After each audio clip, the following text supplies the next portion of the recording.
का सिटीमध्ये भेटणार आहे? पुण्यामध्ये कुठे भेटणार? जंगलात. छत्रपती शिवाजी महाराजांनी घोड्यावरती टाच मारली आणि गेले जंगलामध्ये. मग जंगलामध्ये खूप फिरले त्यांनी, खूप फिरले सगळीकडे. मग आता त्यांनी वाघीण नाही शोधली. त्यांनी कुणाला शोधलं? कोणाला शोधलं असतं त्यांनी? कोणतर एक जण म्हटलं होतं पिल्लांना. छत्रपती शिवाजी महाराजांनी कोणाला शोधलं?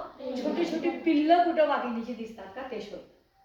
आणि मग एके ठिकाणी त्यांना 3 बारके बारके पिल्लं बसलेले दिसले. मग छत्रपती शिवाजी महाराज त्या पिल्लांजवळ गेले, त्यांच्या डोक्यावरून हात फिरवला, त्यांना कुरवाळलं आणि तिथंच बसून राहिले. कारण त्यांना माहिती होतं, काय माहिती होतं? वाघीण इथं येणार है ना, तिला शोधायला जायची गरज आहे का? नाही. आणि मग तिथंच शिवाजी महाराज तिथं बसून राहिले त्या पिल्लांजवळ. आणि मग दिवस मावळला, रात्र झाली आणि ती वाघीण त्या हळूहळू पिल्लांजवळ आली. आता तिथं आल्यानंतर आपल्या पिलांजवळ कोणतरी माणूस बसलाय म्हटल्यानंतर एकदम चवताळली ती. प्रचंड राग आला तिला की माझ्या बाळांजवळ कोण बसलाय है ना. आणि ती अतिशय रागाने पुढे पुढे पुढे पुढे असं तिथं त्या पिलांजवळ यायला लागली. मग जसं जसं ती जवळ येत गेली ना तसं तिच्या ते लक्षात आलं की तो जो माणूस आहे ना त्या पिलांना कुरवाळतोय, त्यांचे लाड करतोय है ना, त्यांची माया करतोय, हे त्यांच्या लक्षात आलं, त्या पिलांच्या लक्षामध्ये आलं, वाघिणीच्या लक्षात आलं. आणि मग तिचा हळूहळू हळूहळू राग शांत झाला है ना. त्यांचं काय झालं? राग शांत झाला तिचा आणि ती हळूहळू तिथं आली. ओके. आणि ती काय करणार मग जवळ आल्यानंतर? काय केलं असतं तिने? नाही, तिने काय केलं? पिलांना असं चाटायला चालू केलं, म्हणजे त्यांची माया करायला चालू केलं, त्यांच्यावरती त्या पिलांवरती प्रेम करायला चालू केलं तिने. आणि जोपर्यंत ती कोणतंही बघ, गाय असू दे, तुमच्या इथे गायी आहेत की नाही, तुम्ही बघता ना आता ती जेव्हा दूध द्यायला पाहिजे असतं आपल्याला हो की नाही त्या गायीचं, तेव्हा तुम्ही काय करता?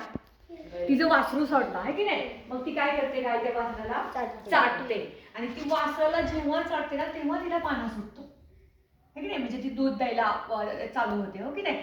तसं ती काय करते? ते पिलांना चाटायला लागते आणि मग ते पिलांना चाटता चाटता तिला पाना सुटतो, ती पिलं प्यायला येतात.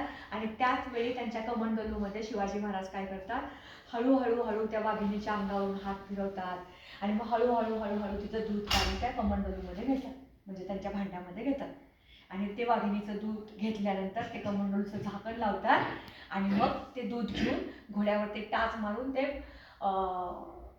समर्थांजवळ येतात आणि त्यांना सांगतात की हे वाघिणीचं दूध है ना, त्या समर्था, तुमचं लवकरात लवकर पोटदुखी कमी झाली पाहिजे. मग ते समर्थ कमंडलू घेतात, त्यातलं ते दूध पितात आणि थोड्याच वेळामध्ये महाराजांचं पोट दुखायचं बंद होतं. मग आता वाघिणीचं दूध पिल्यानंतर त्यांची पोटदुखी बंद झाली का? नाही. मग ते काय करत होते? शिष्यांची परीक्षा घेत होते है ना. शिष्य काय करायचे? सारखं द्वेष करायचे ना, सारखं समर्थ शिवाजीचंच काय नाव घेतात, शिवाजीच काय म्हणतात, त्यांचाच काय लाड घेतात, त्यांचंच काय नाव करतात, असं बोलायचे ना.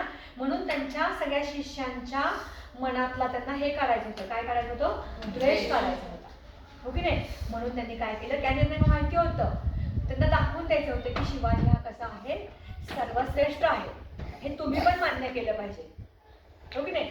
आता तुमच्यामध्ये असं कोण आहे की सर त्याला नेहमी बोलवतात?